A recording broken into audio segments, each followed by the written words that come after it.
ഇന്നും വാർത്താ സമ്മേളനത്തിൽ പതിവ് ശൈലി പിന്തുടരുന്നു. അധിക്ഷേപത്തിനൊട്ടും കുറവില്ല, വർഗീയത പറയുന്നതിനൊട്ടും കുറവില്ല.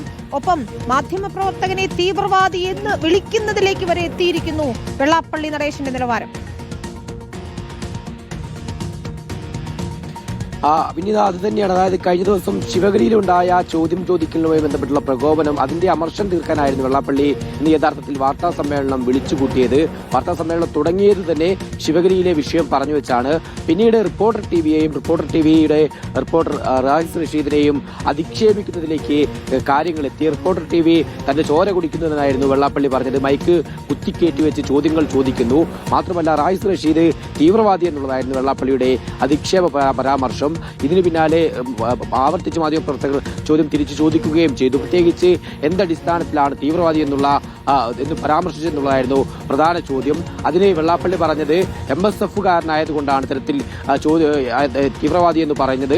മാത്രമല്ല, ഇരാറ്റുപേട്ടക്കാരനാണ്. അദ്ദേഹത്തിന്റെ പേര് വിവരങ്ങളടക്കം അഡ്രസ് ഉൾപ്പെടെ അതിൽ വാർത്താ സമ്മേളനത്തിനിടെ ഈ എഴുതി വെച്ച പേപ്പർ നോക്കി അദ്ദേഹം വായിക്കുകയും ചെയ്തു. അങ്ങനെ ഈ റഹീസിന്റെയും വീട്ടുപേരും അഡ്രസ് ഉൾപ്പെടെ എടുത്തുകൊണ്ട് തന്നെയായിരുന്നു വെള്ളാപ്പള്ളി നടേശൻ ഇന്ന് വാർത്താ സമ്മേളനത്തിൽ എത്തിയത് എന്ന് വേണം പറയാൻ. ആ രീതിയിലൊരു തയ്യാറെടുപ്പ് നടത്തിയിരുന്നു. കഴിഞ്ഞ ദിവസത്തെ അമർഷം തീർക്കുക എന്ന് തന്നെയായിരുന്നു വെള്ളാപ്പള്ളി നടേശന്റെ പ്രധാന ലക്ഷ്യം. പ്രധാനമായും പറഞ്ഞത് തീവ്രവാദി എന്നുള്ളതായിരുന്നു. തീവ്രവാദിയുടെ അടിസ്ഥാനം ചോദിച്ചപ്പോൾ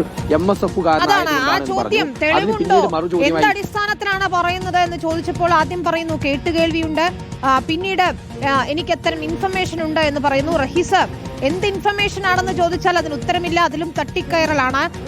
നമ്മൾ ചോദിക്കുന്ന ചോദ്യങ്ങളോട്, മാധ്യമപ്രവർത്തകരുടെ ചോദ്യങ്ങളോട് ഉത്തരമില്ലാതിരിക്കുമ്പോൾ തുടർച്ചയായി തെറ്റിദ്ധാരണ പരത്തുന്ന രീതിയിൽ അദ്ദേഹം പ്രസ്താവന നടത്തുമ്പോൾ, വർഗീയത പറയുമ്പോൾ ചോദ്യം ചോദിക്കുക എന്നുള്ളത് നമ്മുടെ ഉത്തരവാദിത്തമാണ്. പക്ഷേ മൈക്ക് ഉപയോഗിച്ച് അദ്ദേഹത്തിന് നേരെ പാഞ്ഞെടുത്തു എന്നൊക്കെ പറയുന്ന തരം കള്ളമാണ് ഇന്ന് വാർത്താ സമ്മേളനത്തിൽ പറയുന്നത് നമ്മൾ കണ്ടത്. അങ്ങനെയല്ല എന്നുള്ളത് നമ്മുടെ ദൃശ്യങ്ങളിൽ നിന്ന് തന്നെ വ്യക്തവുമാണ്. മലപ്പുറത്തെ കുറിച്ചുള്ള വിദ്യാഭ്യാസ സ്ഥാപനങ്ങളെ കുറിച്ചുള്ള ചോദ്യമാണ് രണ്ടാമതും റഹീസ് ചോദിച്ചത്. അതും വാർത്താ സമ്മേളനത്തിന്റെ അല്ലെങ്കിൽ അദ്ദേഹം മാധ്യമങ്ങളെ കാണുന്നതിന്റെ ഏതാണ്ട് അവസാന ഭാഗത്ത് യാതൊരു ലക്ഷ്യവുമില്ലാതെ ഒരു വാർത്തയുടെ പ്രതികരണം എന്ന നിലയിലായിരുന്നു ആ ചോദ്യം. അതിനാണ് ഈ ചാപ്പകുത്തൽ. അതാണ് വിനീത, നമ്മൾ ഓരോ തരത്തിലും ഇന്ന് വെള്ളാപ്പള്ളി നടേശൻ പറഞ്ഞതുപോലെ അദ്ദേഹം സംസാരിക്കുന്നതിന് ഇടയ്ക്ക് കയറി ഡിസ്റ്റർബ് ചെയ്ത് ചോദ്യങ്ങൾ ചോദിക്കുകയോ എന്നിട്ട് ഉത്തരം വാങ്ങുകയോ ചെയ്യുന്ന ഒരു രീതിയേ അല്ലായിരുന്നു കഴിഞ്ഞ ദിവസം ശിവഗിരിയിൽ ചെയ്തത്. അദ്ദേഹത്തോട് ആദ്യം നമ്മൾ ചോദ്യം ചോദിക്കുന്ന സമയത്ത് ആദ്യം ദേശീയ മാധ്യമങ്ങളായിരുന്നു അദ്ദേഹത്തോട് സംസാരിച്ചുകൊണ്ടിരുന്നത്. അതിനിടയിൽ നമ്മളടക്കമുള്ള മലയാളം മാധ്യമങ്ങൾ അതിനിടയിലേക്ക് കയറി നിന്ന് അദ്ദേഹം പറയുന്നത് മുഴുവൻ കഴിഞ്ഞ് ഏതാണ്ട് അവസാന സമയം എത്തിയപ്പോൾ ഒരു ദേശീയ മാധ്യമ പ്രവർത്തകൻ താങ്കൾ വർഗീയവാദിയാണെന്ന് പറയുന്നുണ്ടല്ലോ എന്ന ചോദ്യത്തിന് അദ്ദേഹം ഉത്തരവും പറഞ്ഞപ്പോൾ ഒരു സബ് ക്വസ്റ്റ്യനായി മാത്രം ചോദിച്ച, അതായത് അങ്ങനെ സബ് ക്വസ്റ്റ്യനായി മാത്രം ചോദിക്കുക, അതിനു മുമ്പ് നമ്മൾ ചോദിക്കണമായിരുന്നു. പക്ഷേ അപ്പോഴാണ് ഈ കൃത്യമായ അദ്ദേഹത്തോട് ചോദിക്കാനുള്ള ഒരു ചോദ്യത്തിലേക്ക് എത്താൻ നമുക്ക് അവിടെ അവസരം കിട്ടിയത്. അതനുസരിച്ച് ചോദിക്കുകയാണ് ചെയ്തത്.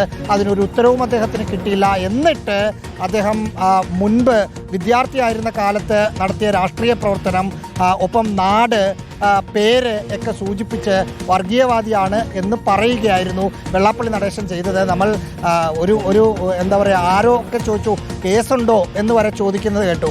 നമ്മൾ വിദ്യാർത്ഥി രാഷ്ട്രീയ പ്രവർത്തകർ, ഞാൻ MSF-ന്റെ പൂഞ്ഞാർ മണ്ഡലം പ്രസിഡന്റായിരുന്നു. ആ സമയത്ത് രാഷ്ട്രീയ സമരം നടത്തിയതുമായി ബന്ധപ്പെട്ട് 2 കേസുകളാണ്, അതായത് പൊളിറ്റിക്കൽ പാർട്ടി ഭാരവാഹിത്വത്തിൽ. അതാണ്, പക്ഷേ അത് നമ്മൾ വിദ്യാർത്ഥി രാഷ്ട്രീയ കാലത്തുള്ളതാണ്. അതിന്റെ പേരിൽ മാത്രം തീവ്രവാദി എന്ന് ചാപ്പ കുത്തുന്നതിനെയാണ് വലിയ രീതിയിൽ നമ്മൾ എതിർക്കുകയും ചെയ്യുന്നത്.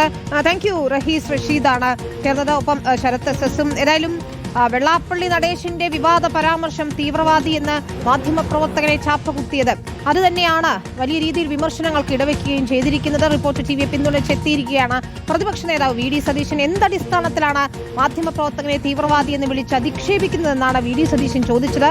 വെള്ളാപ്പള്ളിയുടെ പരാമർശം ജനം വിലയിരുത്തുമെന്ന CPI സംസ്ഥാന സെക്രട്ടറി ബിനോയ് വിശ്വം പ്രതികരിച്ചു. ചോദ്യം ചോദിക്കുന്ന മാധ്യമപ്രവർത്തകരെ മതം പറഞ്ഞ് അധിക്ഷേപിക്കുന്ന വെള്ളാപ്പള്ളിക്കെതിരെ സർക്കാർ നടപടി സ്വീകരിക്കണമെന്ന് MSF ആവശ്യം. എന്താണ് ഇന്നലെ മാധ്യമപ്രവർത്തകൻ ചോദിച്ച തെറ്റെന്താണ്?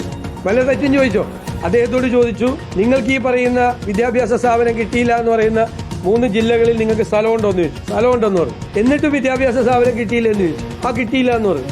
10 കൊല്ലമായിട്ട് പിണറായി വിജയനല്ലേ ഭരിക്കുന്നത്, അപ്പോൾ തരാത്തത് അദ്ദേഹമല്ലേ എന്നാ ചോദിച്ചത്? ആ ഗവൺമെന്റ് അല്ലേ? ഇനി ആ ഗവൺമെന്റ് വരണം എന്ന് പറയുന്ന ആള് ഇനി ആ ഗവൺമെന്റ് വന്നാൽ കിട്ടുമോ? അതല്ലേ ചോദിച്ചത്. അത് ഞങ്ങളോടൊക്കെ നിങ്ങൾ എന്തെല്ലാം ചോദ്യങ്ങളാണ് ചോദിക്കുന്നത്? അതിനയാൾ വർഗീയവാദിയാണ് എന്ന് അയാൾക്കെതിരെ ആക്ഷേപിക്കുകയാണ് ഒരു മാധ്യമ പ്രവർത്തകർ ചോദിച്ചതിനെതിരായിട്ട്. ഇതെല്ലാത്തിനും കൊട പിടിച്ചു കൊടുക്കുന്നത് മുഖ്യമന്ത്രി പിണറായി വിജയനാണ്. അത്തരം പരാമർശങ്ങൾ കൊണ്ട് ഒരാൾ വലുതാകുമോ ചെറുതാകുമോ എന്ന് എല്ലാവർക്കും ഊഹിക്കാൻ പറ്റും. എല്ലാവർക്കും അത് തിളക്കാനുള്ള കെൽപ്പ് അദ്ദേഹത്തിനും ബന്ധപ്പെട്ടവർക്കും ഉണ്ടാകട്ടെ എന്നാണ് എൻ്റെ ആഗ്രഹം. ശ്രീനാരായണ പ്രസ്ഥാനം എന്ന് പറഞ്ഞാൽ ഒരു മഹാപ്രസ്ഥാനമാണ്. ശ്രീനാരായണ ഗുരു കേരളത്തിൻ്റെ നവോത്ഥാന യാത്രയിൽ ഏറ്റവും തെളിച്ചമുള്ള പേരാണ്. അദ്ദേഹത്തിൻ്റെ എല്ലാ പൈതൃകത്തെയും കമ്മ്യൂണിസ്റ്റ് പാർട്ടി മാനിക്കുന്നുണ്ട്. അതെല്ലാം കൊണ്ട് അദ്ദേഹത്തിൻ്റെ പേരുമായിട്ട് ബന്ധപ്പെട്ട ഒരു പ്രസ്ഥാനത്തെ ഞങ്ങൾ ബഹുമാനിക്കും. പക്ഷേ ആ പദവിയിൽ ഇരിക്കുന്നവർക്കെല്ലാം എപ്പോഴും ഓർമ്മ വേണം, SNDPയുടെ സെക്രട്ടറി സ്ഥാനം അവിടെ ആരിരുന്നാലും ഓർമ്മ വേണം. ആ കസേര ഒരുപാട് വലിയ മനുഷ്യരിരുന്ന കസേരയാണ്, കുമാരനാശാൻ മുതൽ. ഈ ശബ്ദം ആരിൽ നിന്നാണ് നമ്മൾ കേൾക്കാറ്? SNDP പോലത്തെ ഒരു മഹത്തായ പ്രസ്ഥാനത്തിന്റെ അധ്യക്ഷ സ്ഥാനത്തിരിക്കുന്ന ഒരാളുടെ നാവിൽ നിന്ന് കേൾക്കുന്ന ശബ്ദമല്ല ഇത്. സംഘപരിവാർ നേതാക്കന്മാരുടെ നാവ് കടമെടുക്കുന്ന രൂപത്തിലേക്ക് വെള്ളാപ്പള്ളി നടേശൻ മാറിയിരിക്കുന്നു എന്നത് ഇന്നത്തോടെ പൂർണ്ണമായിരിക്കുന്നു എന്നാണ് ഞങ്ങൾക്കതിൽ സൂചിപ്പിക്കാനുള്ളത്. ആളുടെ പേര് നോക്കി, മതം നോക്കി, വാസസ്ഥലം നോക്കി, പ്രവർത്തിച്ച സംഘടനയുടെ പേര് നോക്കി തീവ്രവാദിയാക്കാനും ഭീകരവാദിയാക്കാനും വർഗീയവാദിയാക്കാനുള്ള ചാപ്പ കുത്തുന്ന ഒരുതരം പ്രവർത്തനത്തിലേക്ക് SNDP പ്രസ്ഥാനത്തിന്റെ നേതാവ് പോകുന്നു എന്ന് പറഞ്ഞാൽ അവിടെ ഒരു തിരുത്തൽ ആവശ്യമാണ്. ആരാണ് ഇതിൽ യഥാർത്ഥത്തിൽ തിരുത്തേണ്ടത്? ഈ ഭരണകൂടം കേരളത്തിന്റെ സോഷ്യൽ ഫാബ്രിക്കിന് പരിക്ക് പറ്റുന്ന രൂപത്തിലേക്ക് ഒരാൾ പ്രവർത്തിക്കുമ്പോൾ അവിടെ ഒരു കറക്ഷൻ ഫോഴ്സായി നിയമപരമായ ഇടപെടൽ ഉണ്ടാകേണ്ടത് ഭരിക്കുന്ന ഭരണകൂടത്തിന്റെ ഭാഗത്തു നിന്നാണ്.